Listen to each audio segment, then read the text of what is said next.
Bueno, vamos a hacer 3 son para armonizarnos y dar comienzo a este nuevo círculo de estudios mediante.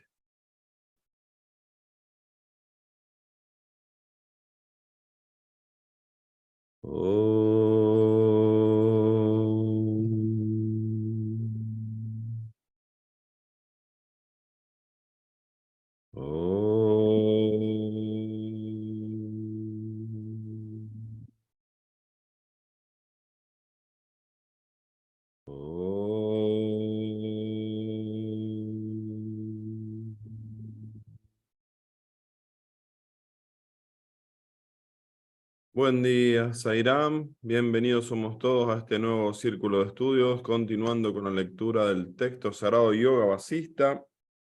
Seguimos con esta charla que está teniendo Vasista con Shiva y que se la está narrando a Rama y a todos en la corte real y a través de ellos a nosotros con este libro sagrado que escribió Valmiki. Página 368, continuamos entonces con esta charla que está teniendo Vasista con Shiva. Vamos a leer 4 páginas y dice así. Vasista preguntó de nuevo al señor Shiva: ¿hay algo más allá de la mente? Si lo hay, ¿cómo puede comprenderse y realizarse?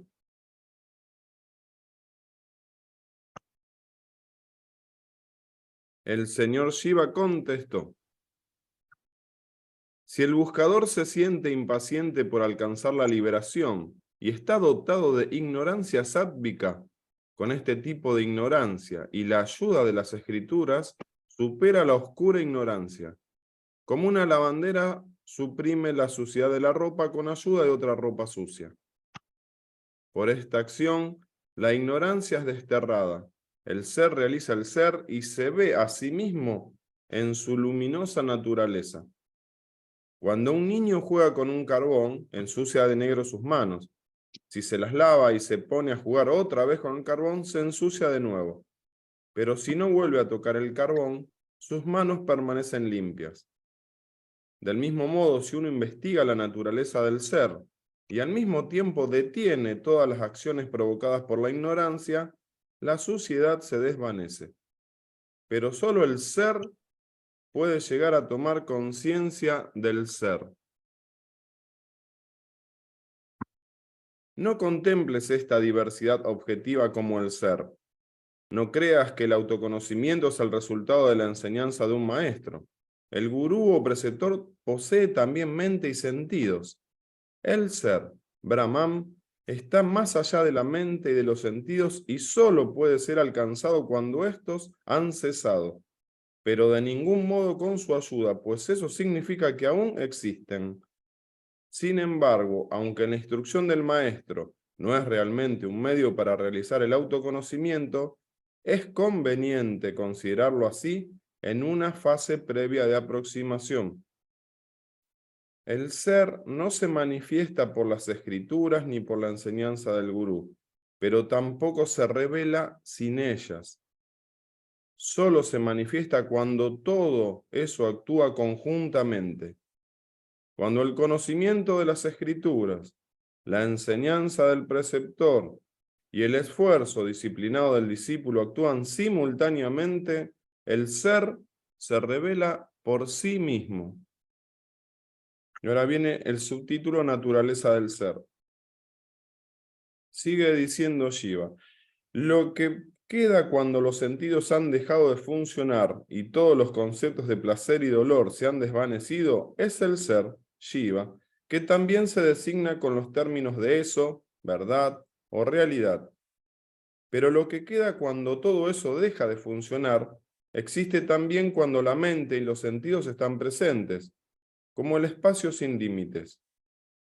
Por compasión hacia el ignorante que permanece engañado en un esfuerzo por despertar su sed de liberación, los redentores del universo, Brahma, Indra, Rudra y los otros dioses, han compuesto las escrituras como los Vedas y los Puranas, utilizando palabras como conciencia, Brahman, Shiva, ser, señor, etc. Aunque estas palabras parecen implicar una diversidad de seres, en verdad no existe tal diversidad. El verdadero significado de las palabras Brahman, etc., solo es la conciencia pura. En relación con ella, hasta el espacio ilimitado es grosero y sustancial como una pesada montaña. Cuando esta conciencia pura se percibe como un objeto cognoscible, da lugar al concepto de inteligencia o conciencia individual, aunque en realidad no es objeto de conocimiento alguno, pues es el ser más interno de todo lo existente. A causa de su provisional y errónea conceptualización, la conciencia pura da origen al sentimiento del ego o ahankara. Este sentimiento produce los conceptos de espacio y tiempo. Dotado con la energía vital que llamamos prana, se transforma en el jiva o individuo, que siguiendo los dictados de estos conceptos, duerme en la más espesa ignorancia. Esa es la mente que surge en conjunción con el sentimiento del ego y las diferentes formas de la energía psíquica. Todas ellas juntas se conocen como el cuerpo ativajika, o linga yarira, el cuerpo sutil, que se desplaza sin cesar de un plano a otro. A continuación, son concebidas las sustancias objetivas que se corresponden con aquellas energías sutiles del cuerpo ativajika, y de este modo son concebidos los sentidos, sus objetos correspondientes y las experiencias que ponen en contacto a ambos.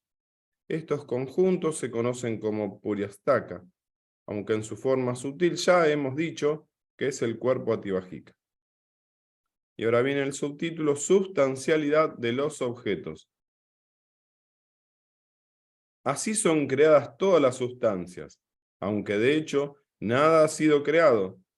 Todo ello solo son aparentes modificaciones de la conciencia infinita. Como los objetos soñados están en el interior del que los sueña, el universo sustancial no es nada distinto y separado de la conciencia infinita. Pero igual que los objetos soñados parecen cosas percibidas mientras uno los está soñando, las cosas del universo parecen tener una realidad objetiva mientras la mente está en estado de vigilia. Cuando se comprende la verdad sobre ello, resplandecen como el Señor. Sin embargo, hasta eso mismo es falso, porque jamás han sido objetos materiales o sustancias. Su aparente sustancialidad solo ha sido producida por el concepto de sustancialidad u objetividad que nosotros experienciamos al producirse la percepción. De este modo, al producir ella misma la sustancialidad, la conciencia ve la objetividad de los objetos.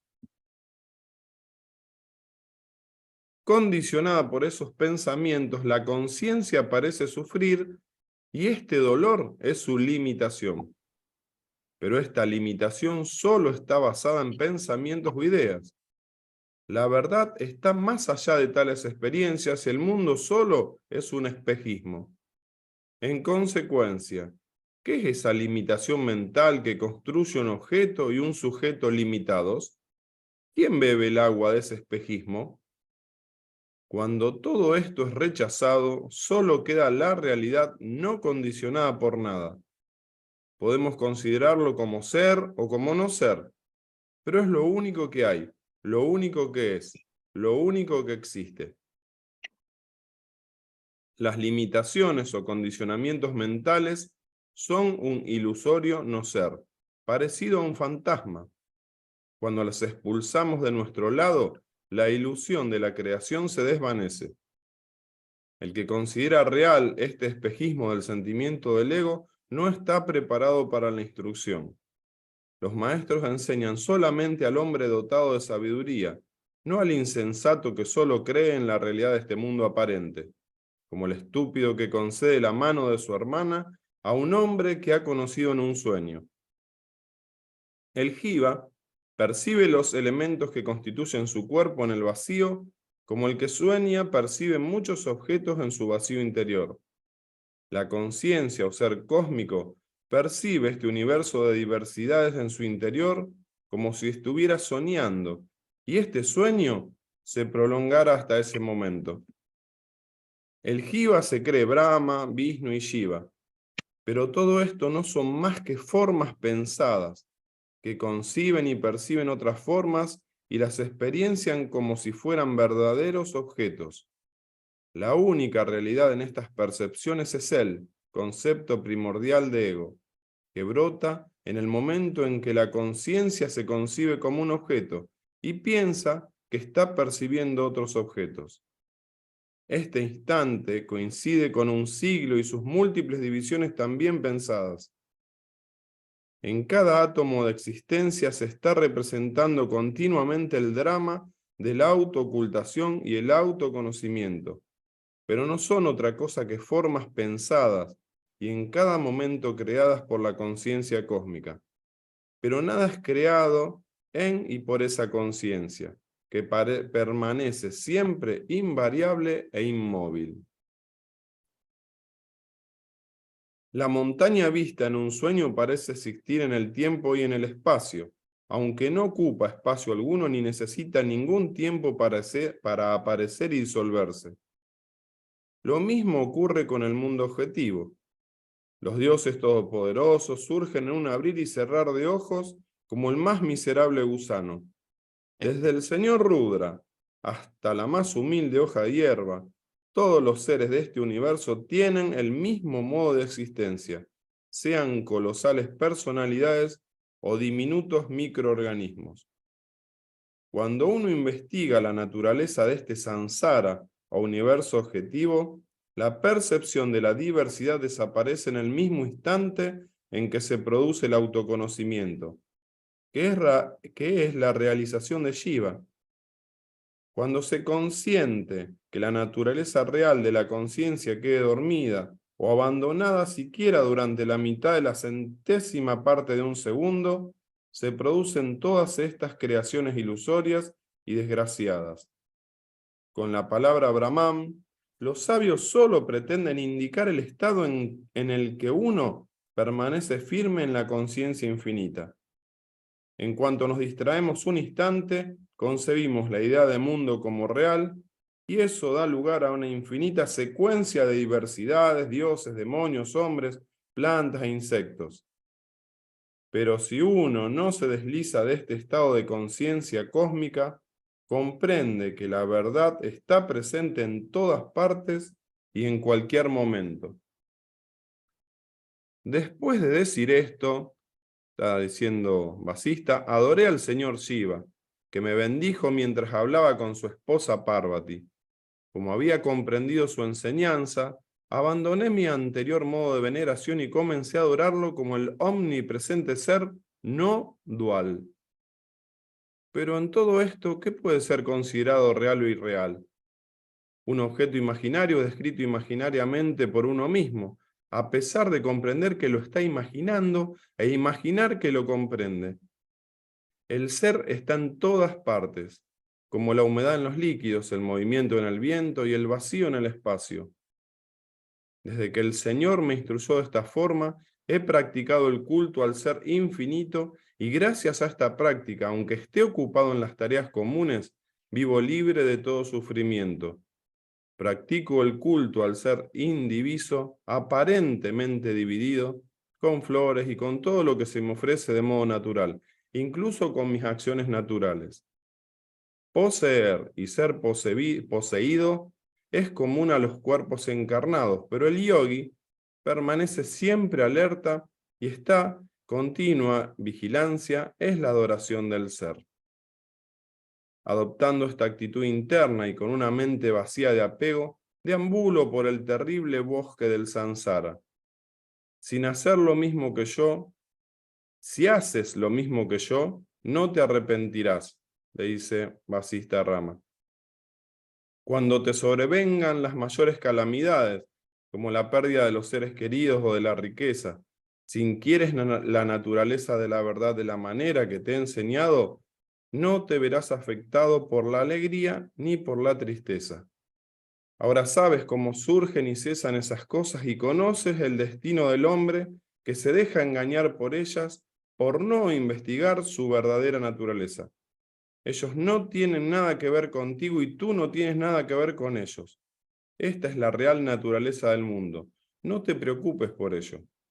Querido Rama, tú eres conciencia pura jamás afectada por la ilusoria percepción de la diversidad de lo creado. Cuando veas esto, ¿cómo podrán surgir en ti ideas de lo deseable o lo repugnante? Comprendiéndolo, permanece establecido en el estado de conciencia llamada Turiya.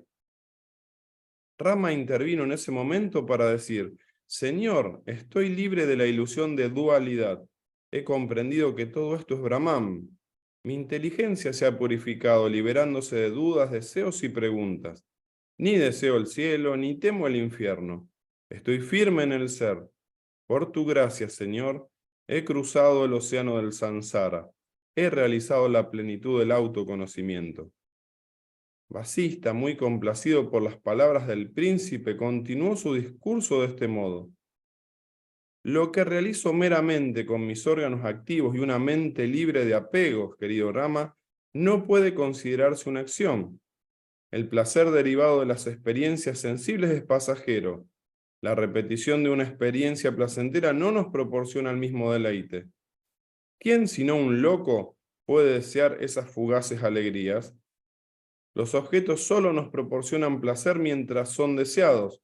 Por tanto, el placer depende del deseo. Rechaza todo deseo de este tipo. Si con el paso del tiempo alcanzas la experiencia del ser, no la conserves en tu mente como un recuerdo que pretendas revivir nuevamente, porque eso sería alimentar el sentimiento del ego, y cuando estés en la cumbre del autoconocimiento, sería estúpido caer de nuevo en el pozo del ahankara.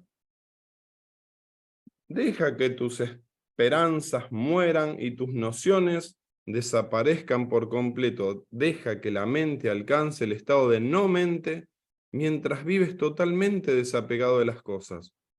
Solo estás esclavizado por la ignorancia. Si conoces el ser, no sufres ninguna esclavitud. Por tanto, esfuérzate por todos los medios en permanecer alerta en el autoconocimiento.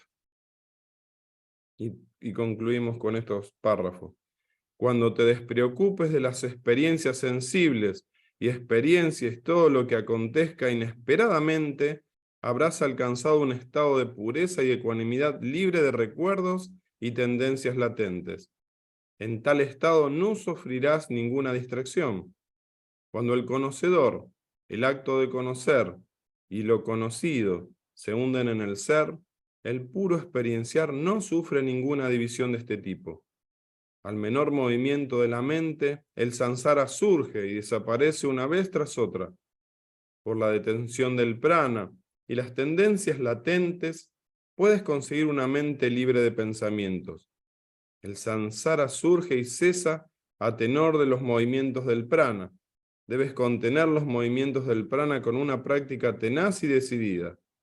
La acción que se esclaviza a sí misma surge y cesa al compás de la ignorancia. Sométela con ayuda de la autodisciplina y las enseñanzas del maestro. Este mundo ilusorio ha nacido a causa del movimiento de los pensamientos de la mente. Cuando estos cesan, la ilusión también cesa y la mente se transforma en no mente. Este mismo efecto puede ser alcanzado también por la detención del prana. Es el estado supremo. La felicidad que se experimenta en el estado de no mente es incausada y no tiene fundamento alguno en todo el firmamento. Esta felicidad es inexpresable e indescriptible y no debe llamarse felicidad. La mente del conocedor de la verdad es no mente, puro sattva. Después de vivir durante algún tiempo con esa no mente, se alcanza el estado de Turiya Tita, más allá de Turiya.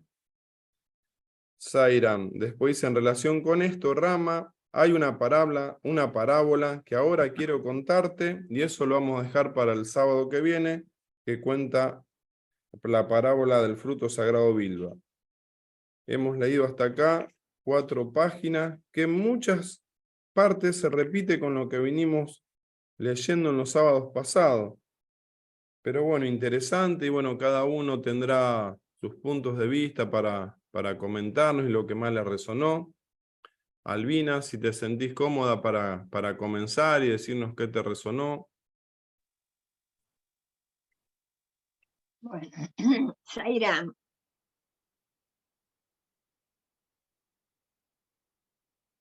en realidad para comentar es todo lo que has leído realmente, pero voy a tomar ciertos puntos.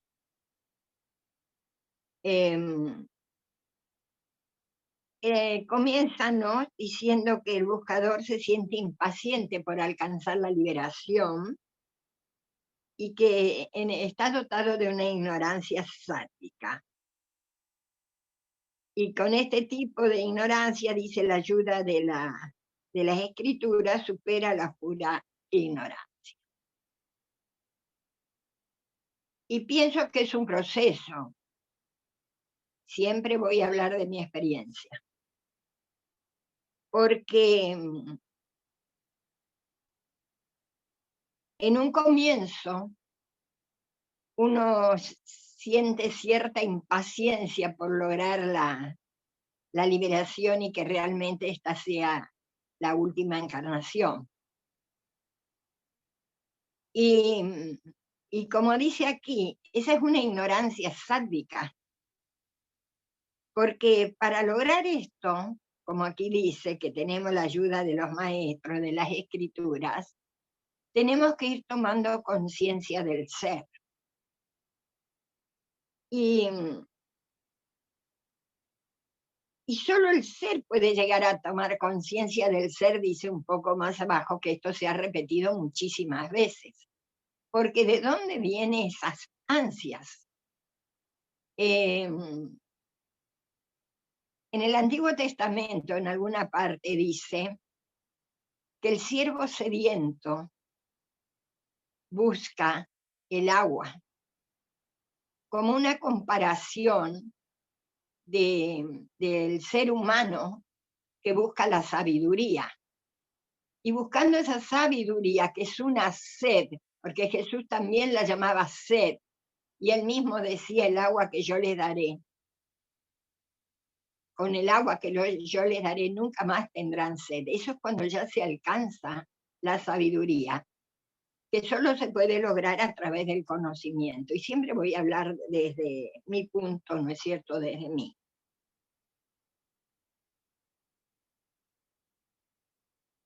Uno después trasciende esa ignorancia sádica, porque no es tan fácil en un principio tratar de tener ese contacto con el ser. Pero se consigue, como dice acá, no contemplando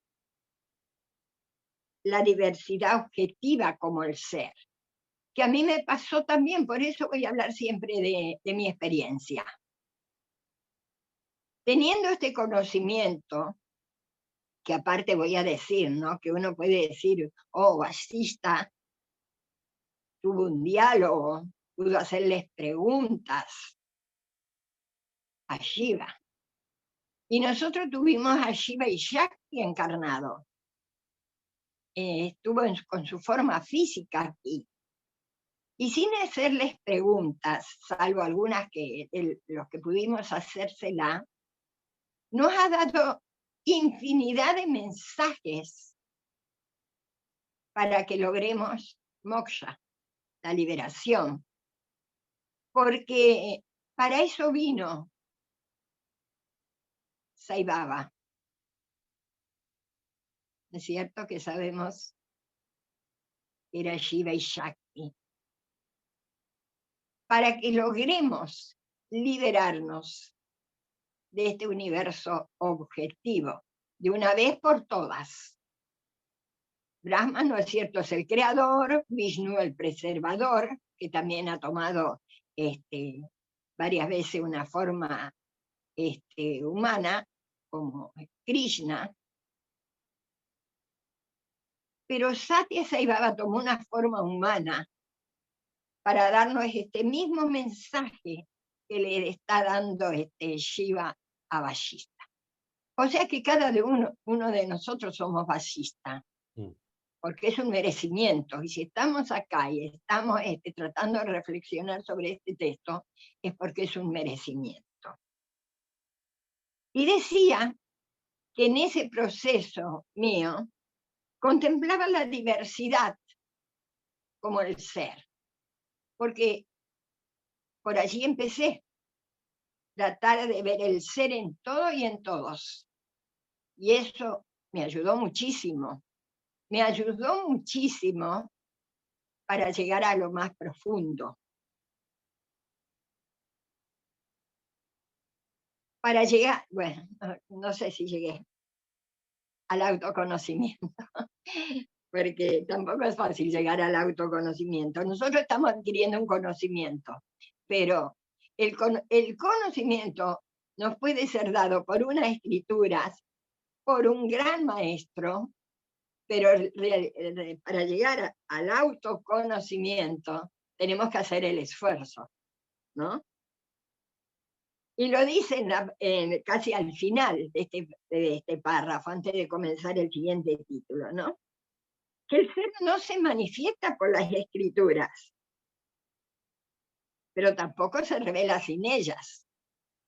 No se manifiesta porque depende de nosotros, de cada uno, que el ser se revele en uno. Si bien sabemos que todo lo permea. Y dice que cuando el conocimiento de las escrituras, la enseñanza del preceptor y el esfuerzo disciplinado, el ser se revela por sí mismo. O sea, tenemos dos cosas externas que nos ayudan, la escritura y la enseñanza de un maestro. Pero para que el ser se revele por sí mismo, tenemos que hacer un esfuerzo. Y ese esfuerzo hace que la gracia salga a nuestro encuentro. Baba mismo dice que la gracia es proporcional al esfuerzo. Lo repitió muchas veces.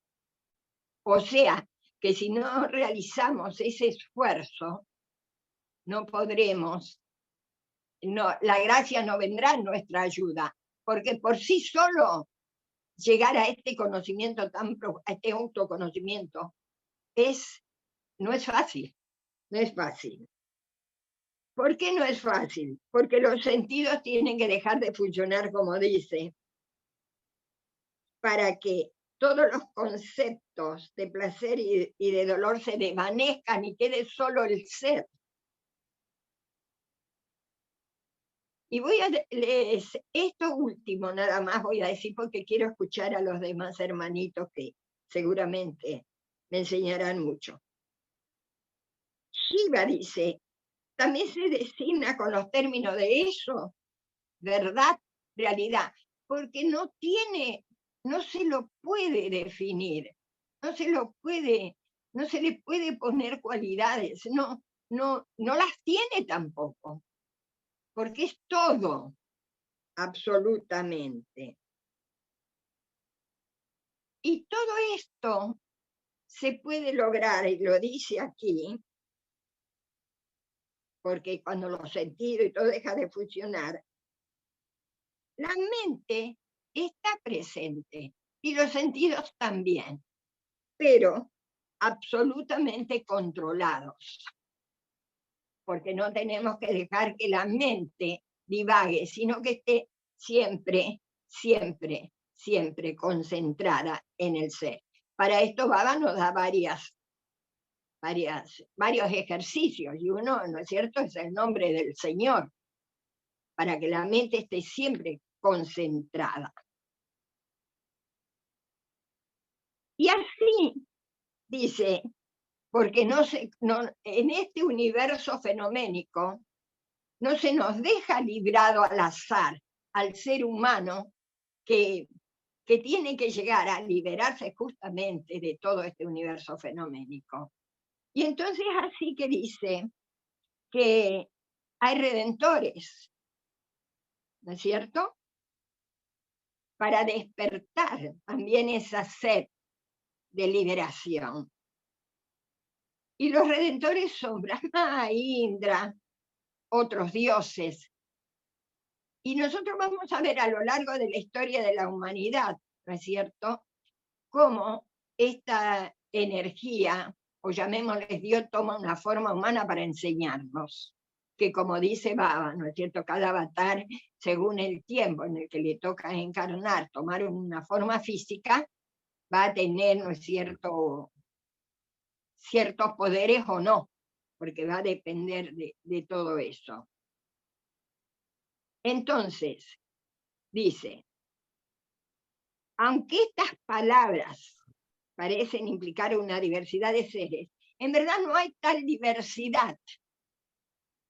Es la misma conciencia pura. Pero para nosotros que estamos todavía, o yo todavía estoy limitada en mi conciencia todavía, necesito utilizar palabras. Porque supongo, creo, imagino que cuando se llega a ese conocimiento del ser, ya no se necesitan palabras. Porque el ser se está expresando por sí mismo.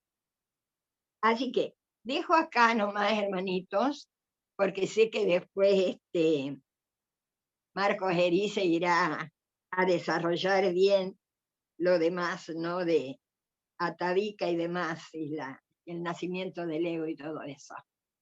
Sairam.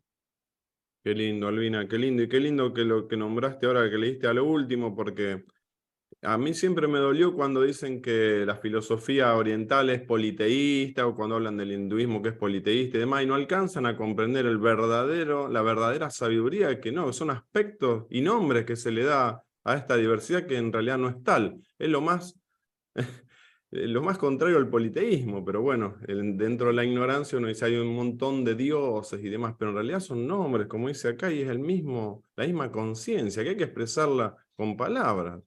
Me lo han dicho, sí, Horacio, me lo han dicho muchas veces, me lo han preguntado. Sí, pero esta sabiduría, esta alta sabiduría, también la estamos ahora descubriendo, ¿no? Dentro Claro, de pero nuestra... por merecimiento, Horacio, lo merecemos.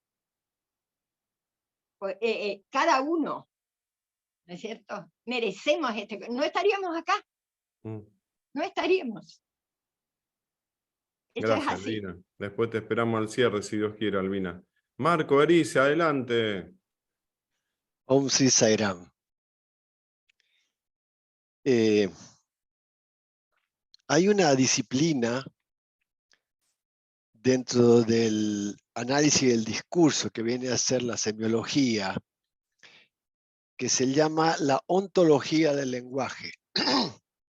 Comprender el lenguaje. Cada uno de nosotros interpreta o infiere respecto de lo que ve cuando ve una palabra, un concepto, algo detrás de esa palabra. La riqueza de este texto, y gracias a Horacio que lo envía al día anterior, he tenido la oportunidad de leerlo varias veces. Y hay frases conceptuales que nos sirven para poder nosotros vivir como estamos viviendo nuestro rol humano. Y una de ellas una de esas enseñanzas, ese concepto es: solo el ser conoce al ser. Solo el ser busca al ser. Solo el agente es Dios. O Dios es el agente. Entonces aquí hay otras palabras que aparecen varias veces. Falso, aparente, verdadero, real e irreal. Si vamos a la fuente es en sánscrito satya y mitya. Satya y mitya. Mitya está también asociado a Maya, está asociado a Prakriti, está asociado a Shakti, según las diferentes formas de aprender el autoconocimiento, que en sánscrito es llamado puntos de vista o darshanas. Darshanas, o sea, son 6, están por ahora 6 puntos de vista o formas de poder llegar al autoconocimiento. No hay solo una, hay múltiples formas. Pero es bueno entender, ya que estamos estudiando esto, a mi juicio, ¿qué es lo que se quiere decir con lo que se está diciendo? Entonces, en muchos aspectos el libro va diciendo, esto es real, esto es aparente, esto es real e irreal. A mi juicio siempre es necesario comprender desde dónde voy a mirar o entender aquello que se dice con lo que se está diciendo. Por ejemplo, el texto hoy en una parte dice, ahí está, como los objetos soñados están en el interior del que los sueña, el universo sustancial no es nada distinto y separado de la conciencia infinita. Pero igual que los objetos soñados parecen cosas percibidas mientras uno los está soñando, las cosas del universo parecen tener una realidad objetiva mientras la mente está en el estado de vigilia. Es clave, es clave. Entonces, Swami nos enseña que uno de los atributos de Brahman en su parte no manifiesta, que es llamado también Nirguna Brahman, está todo, es todo, pero no necesariamente en formas. Pero uno de los aspectos fundamentales para nosotros es el Atma Yoti, la luz. La luz. Sin luz no hay percepción. La luz externa nos permite observar los objetos en la oscuridad. Si no existiese la luz, no podríamos ver los objetos desde los ojos de los sentidos externos. Pero la pregunta es, como dice ahí, ¿el soñador es diferente del sueño? ¿O el sueño es diferente del soñador? Cuando estamos soñando, ¿cómo puedo ver lo que estamos soñando? ¿Cómo podemos ver? A través de una luz, porque si no hubiese luz, no lo podríamos ver. Aún con los ojos cerrados podemos ver la oscuridad. ¿Cómo es posible eso? ¿De dónde surge esa luz que nos permite ver? Esa luz es Atma Yoti. Entonces, esto nos permite ir comprendiendo las cosas. Entonces, los 3 estados del ser humano son vigilia, sueño y sueño profundo. ¿Ok? Es interesante que los 2 primeros, vigilia y sueño, son aparentes. Y el sueño profundo es tamásico, pero yo sigo existiendo. Tamásico en el sentido de que no hay movimiento ni de la mente ni del cuerpo, pero yo sigo existiendo. Yo siempre existí, existiré porque soy la conciencia infinita. El asunto en el discurso es cómo decimos aquello que decimos, porque lamentablemente el discurso nos hace identificar con los objetos aparentes. Y ese es un problema. Si yo digo que el otro es sabio y yo no soy sabio, me estoy identificando con una forma de lo que yo creo que es. No existe el sabio. En todo caso existe la actuación de sabio, pero todo es conciencia. Vasista lo dice allí, desde ¿ya? Brahma hasta el más microorganismo y los gusanos o el más mísero gusano, todo es lo mismo. Es conciencia infinita. Entonces depende de nuestras identificaciones con el discurso. Nosotros somos quienes con nuestro discurso decimos cosas que nos llevan a concluir sobre la base de nuestra percepción sensorial. Ese es el problema. Ese es el problema. No identificarnos con las formas no significa no actuar en la forma. Un ejercicio concreto que nos permite salir de esta situación y saber que yo soy el gran observador, de alguna manera de decirlo del discurso, es hacerme la pregunta, ¿quién soy yo? Ya estoy diciendo algo. Marcos está hablando en este momento en su rol humano, bla, bla, bla, bla. Pero Marcos es un concepto, es una acción, es una noción. ¿Okay? Marcos no lo puedo ubicar en ningún lugar, ni en la mente ni en el cuerpo, sino son todas interpretaciones. Pero estamos jugando un rol. ¿Okay? La conciencia está jugando un rol a través de la forma de cada uno de nosotros. Esa conciencia pura que somos uno. La pregunta es, ¿cómo logro hacer el camino inverso? Porque se explica el camino de salida desde Brahma o desde la conciencia infinita de Brahma hasta el ser humano. Ahora, ¿cómo se vuelve? Bueno, Marcos, entre comillas, es el que está hablando en este momento. Marcos es el que habla. ¿Quién es el que habla? Marcos. ¿Y quién es Marcos? Yo. ¿Y quién es yo? Y aquí viene lo interesante. Cuando hacemos el ejercicio de volver hacia atrás y nos quedamos observando cuando digo ¿quién soy yo? Surge un silencio, porque si cae una respuesta es la mente. Y ese silencio es lo que me permite, en la medida en que lo practico, darme cuenta de que no hay nada, solo conciencia. Entonces, el texto de hoy me pareció muy profundo. Bueno, generalmente hay aspectos descriptivos y prescriptivos, pero para comprender en qué lugar me coloco cuando digo lo que digo. No hay superior ni inferior, porque eso es instalarse desde la dualidad para hacer una conclusión, ¿no? Por inferencia o interpretación. Pero nos dice la enseñanza que el conocimiento del ser es conocimiento directo, porque yo ya soy aquello que estoy buscando conocer. El buscador es lo buscado, decía Nisargadatta Maharaj. Pero no es el jiva, el ser humano, el que está buscando saber quién es. Es el propio ser a través del jiva. El problema es cuando el jiva se identifica con el jiva. En lugar de pensar todo el tiempo de que esto que aparece es nada más que un personaje. Pero a ese personaje, si empezamos a desarmarlo, son los 5 elementos. Es en ese sentido que he comprendido esta enseñanza. Om Sri Sairam. Qué lindo, Marco, qué lindo, muchas gracias. Vamos con tu tocayo, Marco Echeverry. Bueno, gracias, Horacio. ¿Se escucha bien? Sí, Porque tengo un poco de ruido acá.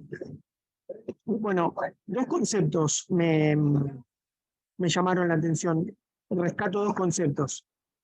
Primero, esto que también trajo Albina, cuando decía que para esta toma de conciencia del ser o esta manifestación del ser o del autoconocimiento, eran necesarias tres cosas. Las escrituras, la guía del preceptor y el esfuerzo disciplinado. Y me quedé con eso porque esa es la parte que me toca a mí, digamos, ¿no? La del esfuerzo disciplinado. Y obviamente las escrituras también tienen que ver con el esfuerzo disciplinado, porque, por ejemplo, que estemos ahora acá estudiando las escrituras, si bien creo que es una gracia que tenemos, también tienen que ver con el esfuerzo disciplinado, ¿no? De hacer determinadas actividades o sadanas o prácticas espirituales. Y la segunda cosa que me gustó, cuando habla de la sustancialidad de la conciencia, la sustancialidad, y dice que cuando la mente está en el estado de vigilia y la conciencia es percibida como un objeto que se vincula con objetos, ahí es donde aparece la diversidad de cosas, ¿no? De percepción, la percepción de diversidad. Entonces, hay una cosa que yo me repetía a mí mismo como para tratar de estar alerta, es esto que en algún momento del texto también dice de lo agradable y lo desagradable, ¿no? Cada vez que yo tenga la sensación de que algo es agradable o desagradable, es porque la conciencia se está vinculando con los objetos, personas, situaciones, etcétera, y encima la mente lo está clasificando como esto me gusta, esto no me gusta, esto es agradable. Entonces, estoy bajo el influjo de los sentidos. Y como estoy bajo el influjo de los sentidos, la conciencia está en la diversidad. Y eso no es real. Entonces... Y eso no te da paz, Marco. Y eso no te da paz, porque si decís esto me gusta, automáticamente también existe el esto no me gusta, y entro en la dualidad.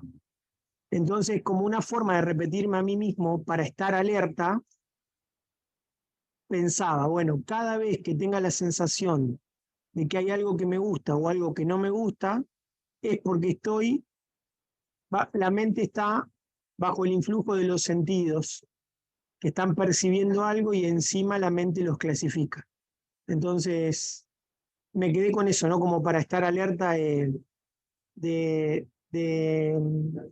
no desear ni aborrecer nada, ¿no? Y no catalogar nada como bueno ni como malo, ¿no? Que todo eso tiene que ver con la conciencia de lo transitorio. Y en un momento, creo que Ballista dice, me muevo por el samsara adorando, no usa la palabra adorando, pero hablaba algo como lo indiviso, ¿no? Decía como venerando, adorando, algo así decía. Practico el culto al ser indiviso. Practico el culto al ser indiviso, ¿no? Como una forma de estar atento también de que todo es conciencia. Así que eso es lo que más rescato del texto. Gracias, Qué Zairam. lindo. Gracias, Marcos. Raúl, adelante, Raúl. Bueno, Zairam, como decía al principio, antes de empezar, se veía muy difícil, pero bueno, van apareciendo los sabios en el camino, los gurúes, compañeros de estos círculos que nos van dando luz, como los dos Marcos, Albina, ¿cierto? Que es interesante sus puntos de vista y son verdaderamente, como dice Marcos el Yoti, que nos da la luz. Y yo hice tratando de comprender todo esto que lo veía muy difícil ayer cuando lo leía, y escuchándolos a ustedes, hice una síntesis pensando en algo que dijo Albina, que nosotros tenemos a Baba como Shiva Shakti, que él de una manera ha venido a este mundo para enseñarnos de una manera muy sencilla, con palabras más simples que estas que estamos viendo ahora, todo lo que estamos viendo ahora. O sea, él nos lo ha enseñado de una manera que llegue a todo un universo de personas con distintos niveles de formación intelectual y todos, para que todos vayan recibiendo el mensaje. Y, por ejemplo, nos ha dicho quién soy yo, y dice, bueno, el que pienso que soy yo, el que otro piensa que soy y el que realmente soy. Por ejemplo, nos va dando pistas para que nosotros vayamos entendiendo, como con el mismo concepto, decir cuál es la verdad. La verdad es la mía, la que el otro piensa que es la verdad y la verdad que realmente es. Todos estos conceptos que son muy sencillos tienen que ver con todo este concepto que aparece acá muy complejo, y de alguna manera Baba nos lo ha expuesto, y creo que fue a vos, Pablo, a vos y tu hermano, que él comentó que debía ya leerse el Yoga Vajista. ¿Por qué? Yo al menos conocí a Baba a los inicios de los 90, 89, jamás había sentido de este libro. ¿Y por qué lo da a conocer varios años después de transmitir su mensaje? Porque él, en forma sencilla, ha dado la esencia de lo que estamos viendo ahora, pero ahora se está profundizando más en detalle, más en sutileza, como decía Marcos Erice, ¿cierto? Verdaderamente conceptualizando cada cosa en su terminología, en el significado, en la semántica de la palabra, y de alguna manera esto nos lleva a entender el tema de lo que es tener mente y lo que es no mente, lo que es tener conciencia y lo que es no tener conciencia. Porque él nos dice, nosotros somos el ser, la conciencia y la bienaventuranza. Lo viene repitiendo desde 50 años. Y bueno, y esa es la síntesis de todo esto que estamos viendo ahora. Estamos hablando del ser y estamos hablando de la conciencia. Y estamos hablando que eso nos genera, obviamente, bienaventuranza. Bueno, esto es lo que yo interpreté, Sairam. Qué lindo, Raúl, qué lindo. Antes de pasar, Pablo Parodi, que te mencionó Raúl, le damos la bienvenida a Jorge Haddad. Una alegría de corazón inmensa, Jorge, que esté con nosotros, que te haya sumado. Para los que no lo conocen, Jorge fue presidente de la organización SAI hace muchos años atrás. Una persona muy querida por todos. Así que, bienvenido, Jorge. Adelante. ¿Ahora sí? Muy bien, Jorge. Bueno, buenos días. Om Sairam a todos. Es una inmensa, les aseguro que una muy grande alegría estar con ustedes. Jorge, ¿tenés cámara? ¿Te podemos ver? Bueno, El cuerpo no existe, Jorge, pero es tan lindo vernos. Ahí y está. bueno, queridos amigos, amigos del alma, estoy muy emocionado porque mi presencia acá se la he pedido a Sai hace 2 o 3 días porque extrañaba mucho poder hablar estos temas, ya que yo al dejar los cargos de la organización SAI, mi servicio pasó a ser mucho más lento, tranquilo, en varios ámbitos de la vida. Nunca dejé de considerar que cualquier cosa que estaba haciendo era servicio a SAI.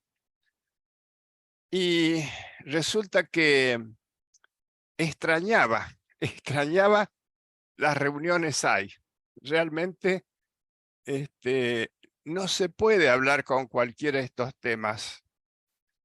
Y estoy muy agradecido a SAI porque apenas pensé esto hace 2 o 3 días, resultó que me enteré que el Seba estaba en Córdoba.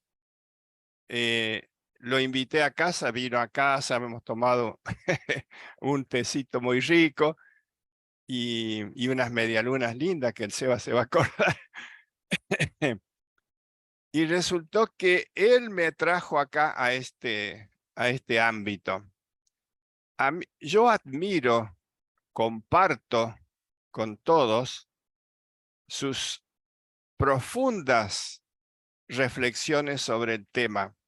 Ese tema en sí es Advaita.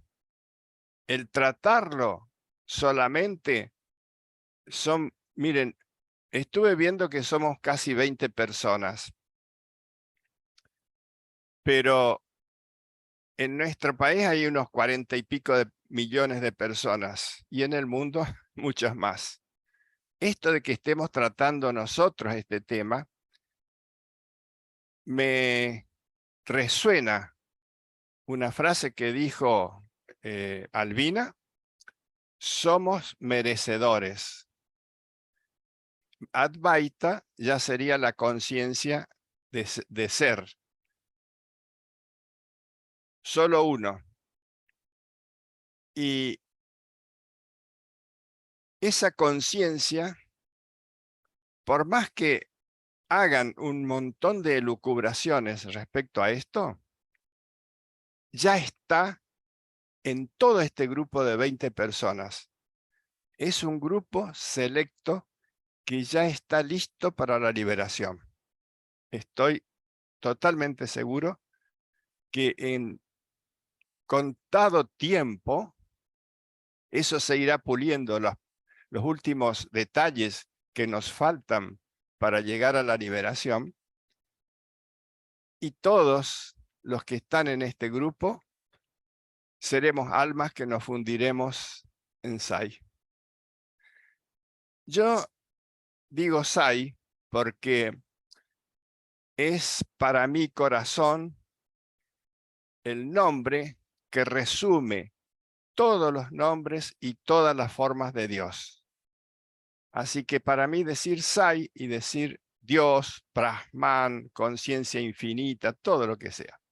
Bueno, les voy a poner un ejemplo de cuán especial es este grupo. Hace unos 8 meses, tratando de ver cómo estaba el nacimiento de Prema Sai, me encontré con unos videos en YouTube de Aravind Balasubramanian. No sé si todos lo conocerán, pero él es un ex alumno de Sai, que es actual director, creo que es actual director de la radio Sai de Prayanti. Y en uno de esos, después seguí viendo muchos videos, gracias a Dios, tiene una cantidad de experiencias propias y de otros alumnos y de otros devotos que cada 2 o 3 días saca un video. Y yo lo he estado siguiendo estos meses. En uno de esos videos puntualiza lo siguiente. Los alumnos solían ir ahí a Whitefield, Brindavan, a tener charlas con Sai. Y él expresa un día en especial que Sai estaba un poco serio, por decirlo de alguna manera. Ellos se sientan, estaba el sillón de Sai y ellos se sientan alrededor del sillón de Sai. Y se sentó Sai así un poco serio y les preguntó seriamente, ¿ustedes creen que yo soy Dios? Bueno, los alumnos, como yo escuché muchas veces ahí en la veranda, dijeron, sí, Swami, todos a coro. Bueno, entonces volvió a preguntar, entonces, ¿ustedes creen que lo que yo digo es la verdad? Y todos volvieron a decir, sí, Swami, así a coro. Y después le hizo la pregunta, entonces, ¿ustedes creen que ustedes son Dios? Silencio. Yo siempre consideré que los alumnos de Sai eran como los seres más iluminados del mundo que por haber hecho muchos méritos llegaron a ser alumnos de Sai. Y sin embargo, les resultaba difícil aceptar lo que Swami les decía.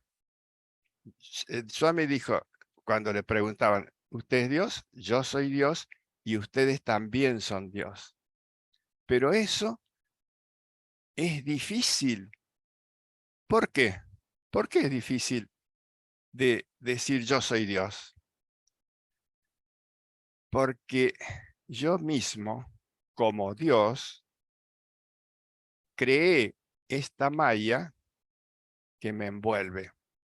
Y les cuento que pensando en la malla, se me ocurrió una palabra muy parecida y que expresa casi la misma idea. Magia. Todo lo que vemos es la magia divina. Me encantó esa comparación. Magia, si nosotros pensamos a ver qué es un mago, es un señor que sabemos que hace trucos que nos hacen parecer como si fuera verdad, que él sacara una paloma de un sombrero, que de cualquier lado produce un objeto. El otro día veía un video que salía una tira grande de pan así del brazo de un mago. Bueno, esas cosas son magia, pero nosotros sabemos que hay un artilugio detrás de eso que estamos viendo que parece tan espectacular, impresionante. Por eso le dicen ilusionista, Jorge, ilusionista. Bueno, fíjate la similitud con la maya que nos dicen que es ilusión todo lo que vemos. Es totalmente. Bueno, por eso se me ocurrió que magia divina es una excelente idea o palabras para describir todo lo que estamos viendo. Pero todo, absolutamente todo. Y de ahí derivó el mantra que a mí me ayuda a que la mente, que es fluctuante, porque yo puedo salir a la mañana manejando y uno se encuentra a veces con uno que quiere atropellarlo, que se le cruza, y entonces vacila de pensar que ese ser es Dios. Sin embargo, hay un mantra de 3 palabras que a mí me resultó muy útil y que se los dejo porque creo que puede resultarnos útil a todos. Mi mantra es: todo es Sai, o todo es Dios. Cuando me pasa cualquier cosa rara, andando, qué sé yo, y me han pasado bastante cosas raras o duras o difíciles, lo que me ayuda muchísimo es: todo es Dios. Y como eso lo he madurado, pensado mucho, empiezo a pensar, ¿y qué es Dios? ¿Qué es eso todo? Bueno, yo no solamente quiero ofrecerles estas reflexiones, quiero ofrecerles cosas que me gustaría compartir con todos. Esto que estoy haciendo es abrir mi corazón a ustedes, y este es el único ámbito, les puedo decir, que conozco donde lo puedo hacer. Es muy, muy difícil poder abrir el corazón a cualquiera. No se puede. Y este es un ámbito que no son 1 o 2 personas, somos alrededor de 20 en este momento, y puedo hacerlo. Esto es una satisfacción profundísima de mi alma, que es capaz de hacerme saltar lágrimas. Ustedes disculpen. Bueno, quería decirles que cuando yo pienso en la conciencia infinita de Dios, o sea, Sai, empieza mi mente a decir, bueno, es todo el mundo, no solamente los seres, los mundos, es todo el sol, el universo con todas sus galaxias y todo eso y mucho más. Y el microcosmos es la conciencia que maneja cada partícula, cada átomo, cada molécula. Esa conciencia lo está manejando desde lo más infinito a lo más infinitésimo. Oh, y entonces me acuerdo una similitud que Swami nos dijo de Dios respecto al universo. Ustedes imaginen que todo el universo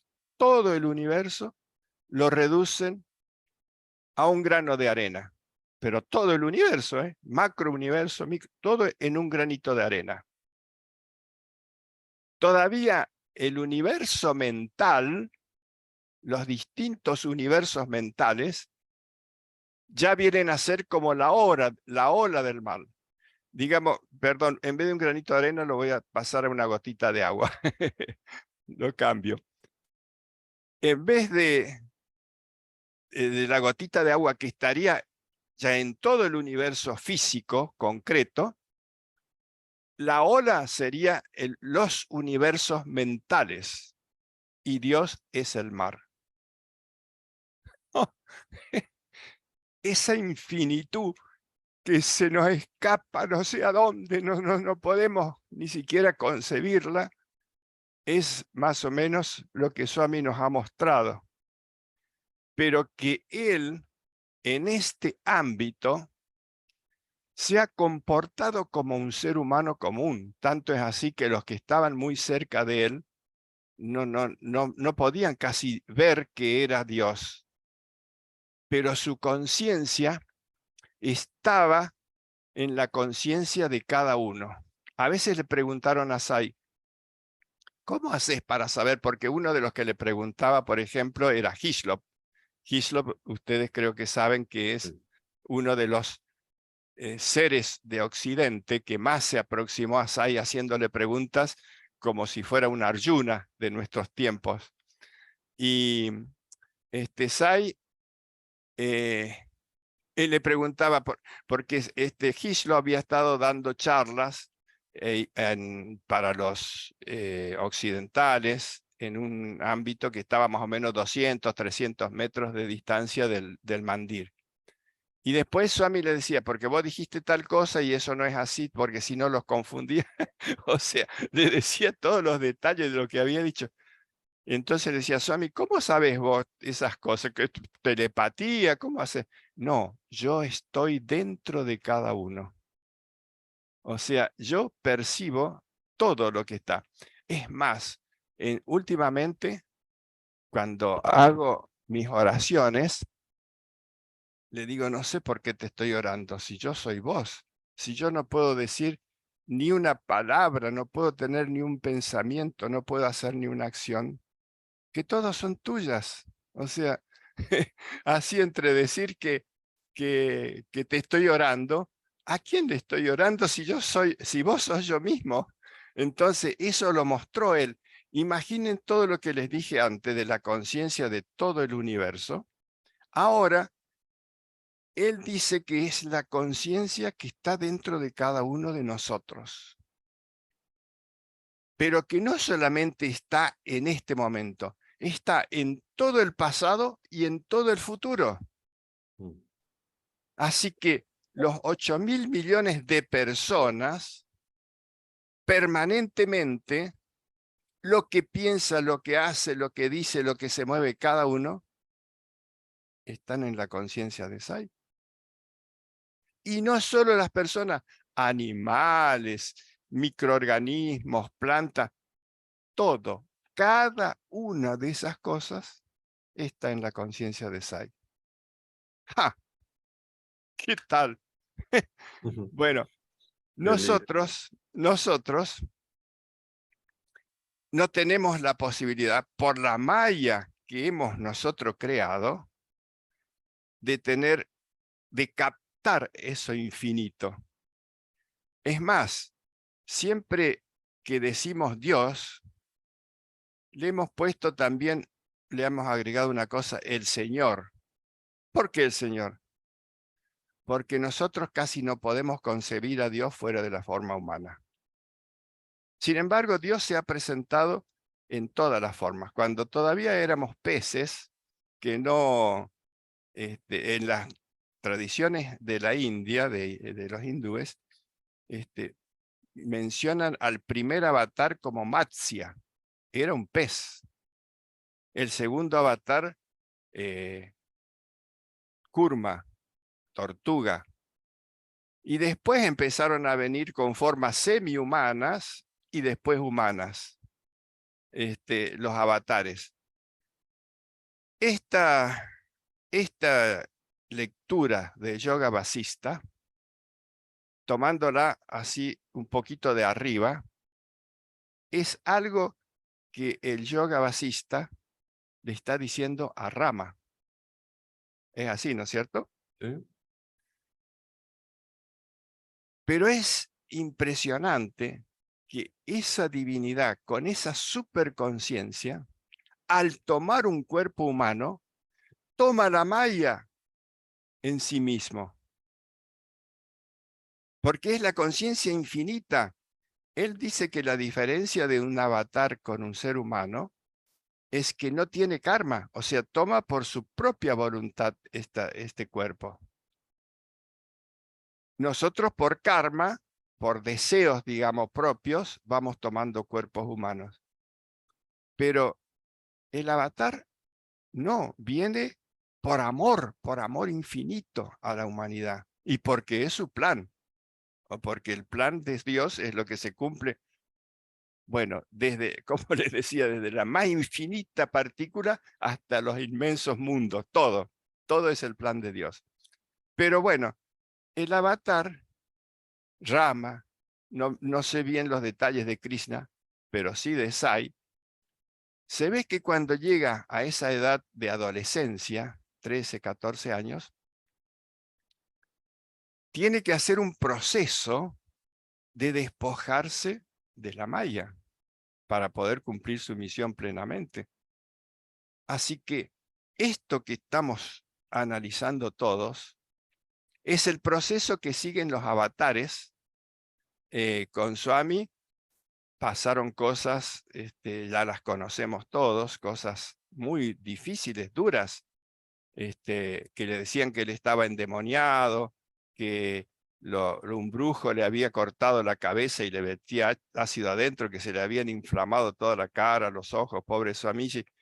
Y él pasó por esas cosas, pruebas durísimas, hasta que después, cuando fue con a Hampi, creo que era un lugar que habían ido de peregrinación, le habían regalado un prendedor. Vaya a saber cómo es eso, que al perder ese prendedor de oro, que era un símbolo de estatus, podemos decir, él dijo, la maya se ha ido.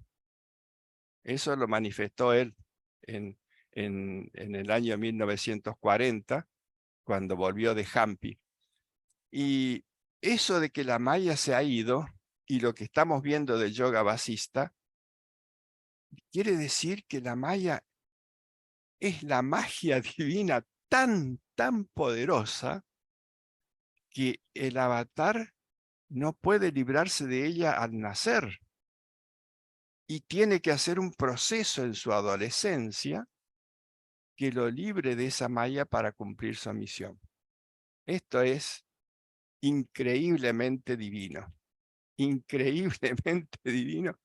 Te digo, es una emoción poder hablar estas cosas y les agradezco infinitamente a ustedes de poder compartirlo. No, Zaira. por favor, Jorge, al contrario. Y están de más nuestras palabras para decirte lo que te extrañamos. Siempre preguntamos, ¿y Jorge, qué es la vida? Así que bueno, ya está con nosotros, Jorge. Zairán. Vamos a pasar Gracias. a la Gracias, conciencia, a la conciencia. Vamos a pasar con Pablo Parodi y después Seba de Leli. Adelante, Pablito. Hola, buenas. ¿Cómo anda la familia? ¿Qué se puede hablar? Porque a veces las palabras son tan limitadas y uno no puede abarcar con la experiencia o con lo que siente, definirlo en palabras. Es muy pequeño, muy estrecho. Bueno, después creo que ahí, Raúl, preguntaste por el tema del libro, me quedó en la mente, así que cuando se lo pasa a Martín y Martín lo trae para acá, que lo empezamos a leer con toda la familia y lo empezamos también a repartir dentro de la Family Site. Unos años después, Marco Berice, que también tuvo ahí una copia, él creo que estuvo en India en una pava públicamente a nivel mundial, creo que dijo que era momento de leerse Advaita. Y ahí Marco nos contactó, en ese momento mi madre tenía el original del libro, y se hizo una copia y se empezó a desparramar por todo, primero Argentina y después toda América del Sur. Más o menos así es la historia del sorprendente yoga basista. Albina también empezó con su grupo, Dardo, en Santa Fe, y después, bueno, se expandió así como más masivamente. Lo que me queda de lo que leímos, desde mi punto de vista individual y desde mi experiencia, es lograr desprender la individualidad de la mente. Tratar, desde mi punto de vista, de desprender continuamente lo que es el núcleo de la individualidad de la mente, dejar librada a la mente de la individualidad y poder captar las cosas que se manifiestan como sea que se manifiesten sin ningún tipo de interpretación individual. Eso a mí me hace muy bien y se me logra quedar la mente en silencio y en vacío, que es un estado que añoro cada vez más. Realmente, cada vez que puedo captar la mente en silencio, en vacío, estoy totalmente feliz y centrado y tranquilo, sin pensamiento, como absorbido. Es un estado muy bonito. Este estado, desde mi experiencia, lo aprendí por contacto directo con Baba. él fue el que nos despertó este estado de conciencia o esta experiencia del ser. Y nunca nos habló mucho. Yo creo que hoy en día también hay abierto otros campos. Hoy en día se puede captar sin palabras, por imágenes, por expresiones energéticas, por intuición, por percepción directa. La palabra es como que ya, si seguimos evolucionando, vamos a dejar de hablar, gracias a Dios, porque confunde mucho. Bueno, esa es mi experiencia. Siempre entro en la naturaleza y la percepción de la naturaleza, la vibración de la montaña, el cielo, el silencio, la vibración de los insectos. Eso hace que mi mente entre directamente en silencio y no ande dentro de la individualidad. Y hace poco tiempo justo llegué a un lugar y de golpe mi nariz se arrugó y la frente también, y me empezó a entrar dentro del cerebro un olor a podrido. Y empecé a mirar y abajo mío, en una canaleta que había por ahí, había un perro podrido que se había muerto y se agusanó, estaba todo podrido. Y mi mente captó esa sensación desagradable, que estábamos hablando anteriormente, lo agradable y lo desagradable, y de golpe, como de forma simple y natural, empezó a arrugarse y a sentir qué feo. Y gracias a Dios pude tomar conciencia y decir, che, qué rico olor a podrido. Y este olor a podrido también es Brahman, porque solo Brahman se puede expresar de esa manera. Así que logré que la mente no se me vaya a un estado del opuesto, sino captarlo como un olor agradable. De hecho, también agradable. Bueno, eso nada más. Zaira.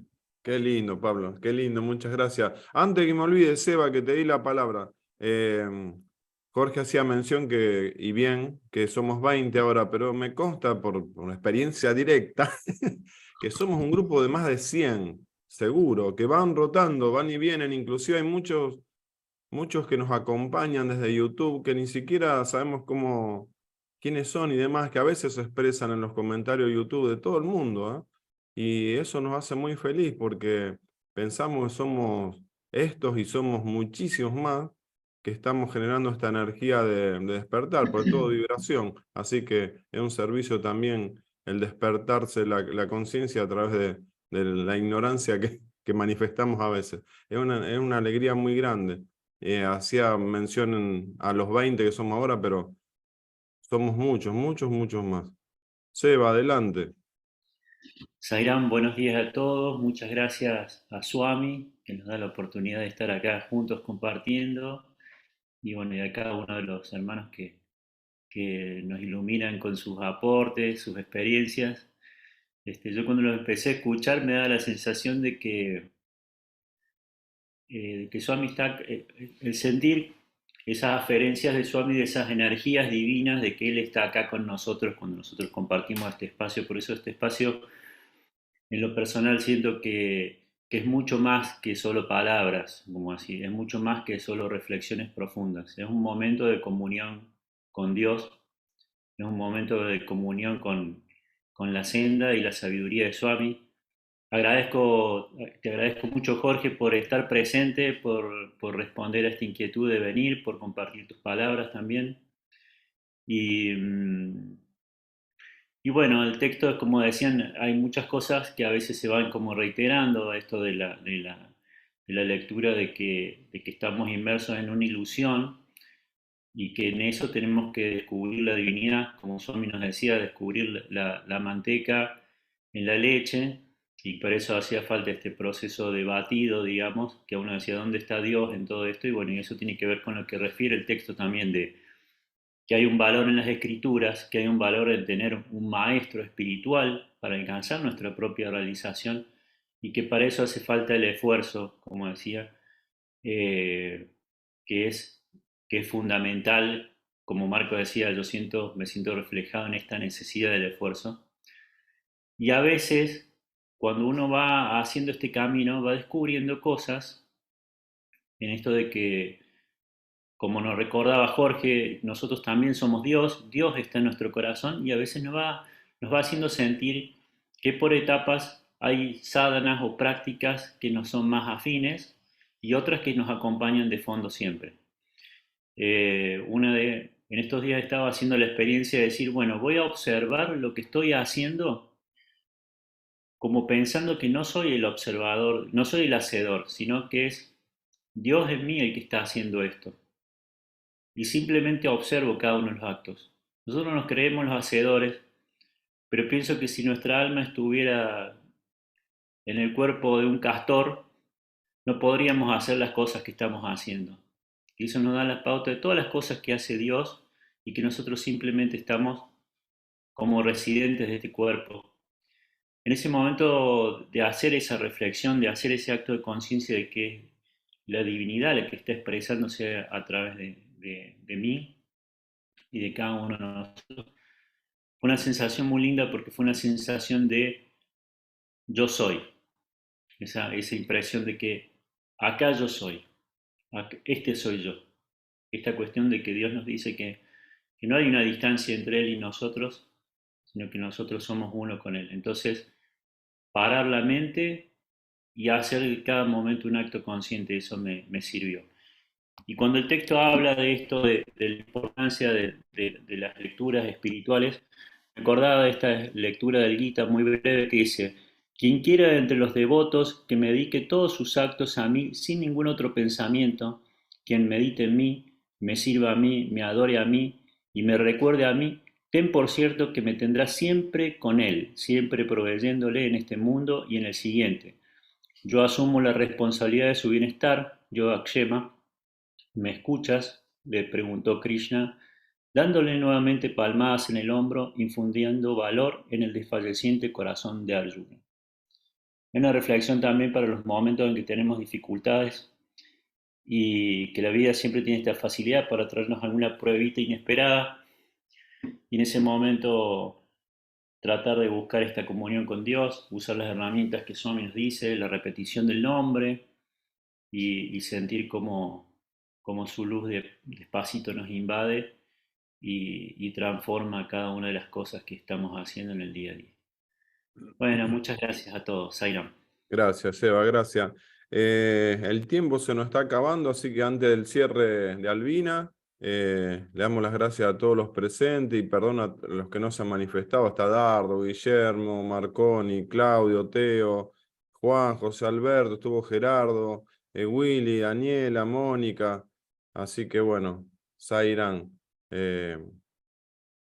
Albina, el cierre, Albina, qué lindo círculo.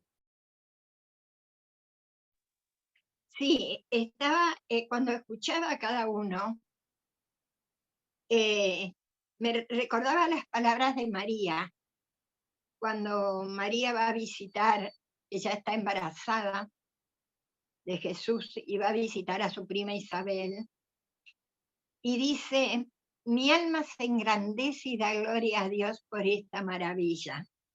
Y es lo que siento esa felicidad interna, y me llevaba a pensar, ¿no?, que María siente que ha sido elegida y que es bendita, que está bendecida por llevarnos a Jesús en su vientre. Y pensaba cómo nosotros también llevamos al ser y no nos damos cuenta hasta que tenemos esa bendición, esa gracia de Dios para llegar a descubrirlo y que también salga a la luz. Eso era lo que pensaba mientras cada uno se expresaba, y sobre todo algunas cosas que dijo Jorge también. Bueno, hay una parte, y no lo voy a hacer larga, ¿no?, que dice: en cuanto nos distraemos un instante, concebimos la idea del mundo como real. Y voy a hablar desde mí también, porque es de lo único que puedo hablar, ¿no? Como dije antes, mi mente tenía que pensar que todos éramos uno, que todos éramos el ser. Y hoy mi mente ya no funciona de ese modo, solo observa, pero no con la indiferencia, porque cuando alguien necesita ayuda, allí estoy para ayudar si es que puedo. Y no saben lo liviano que uno se siente al no tener a la mente continuamente percibiendo todo y juzgando por sobre todas las cosas. Y también me pasa que si no pido, hace mucho que no pido, porque el pedir para mí también es dualidad, no es advaita.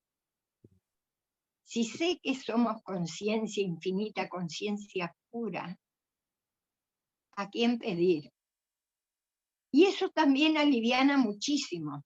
Y tiene que ver como la entrega, como la dice Sach, ¿no? Aliviana muchísimo porque uno no está esperando el resultado. Y también Vasista nos dice, ¿no?, que no debemos tener esperanza. ¿Qué es la esperanza? Es esperar. Y me pasó, mejor dicho, que me surgió una catarata fulminante en el ojo derecho, pero fulminante.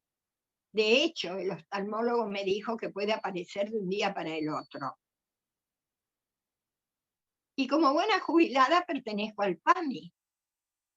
Ustedes no saben que en menos de un mes tengo turno por el PAMI.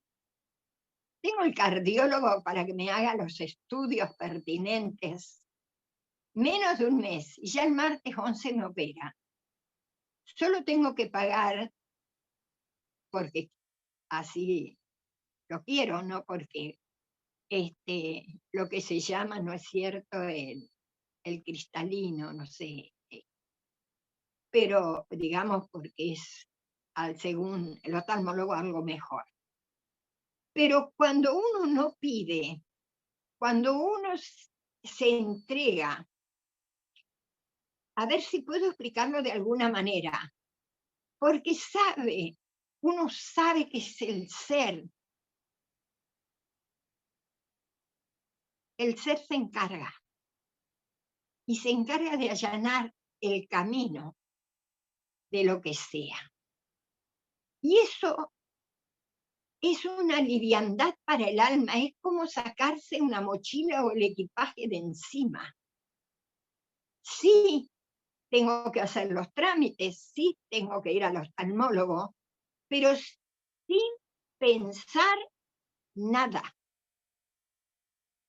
Nada, absolutamente. Ni siquiera si va a ir bien, si va a ir mal, no, nada.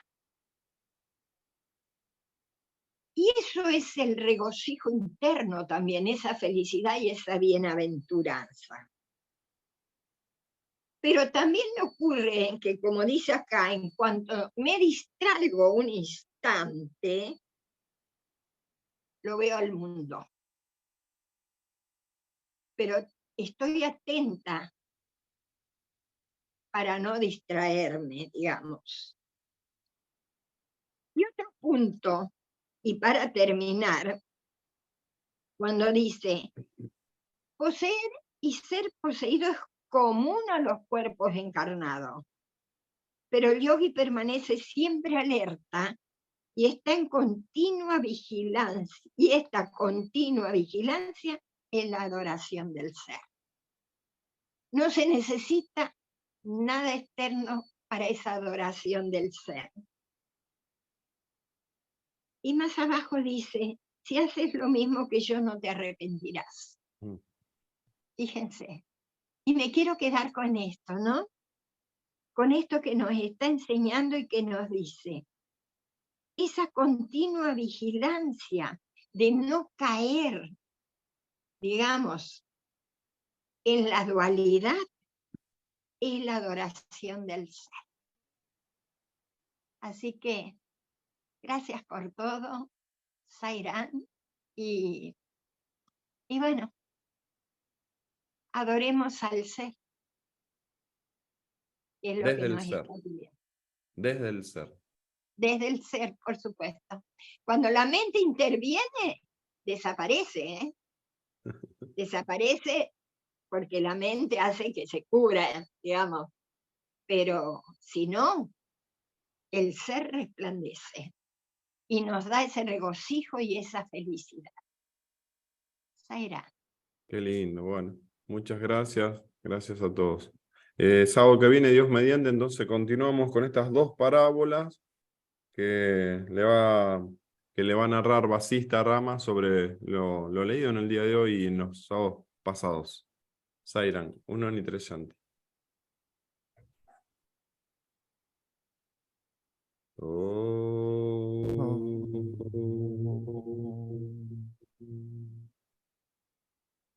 Shanti, Shanti, Shanti.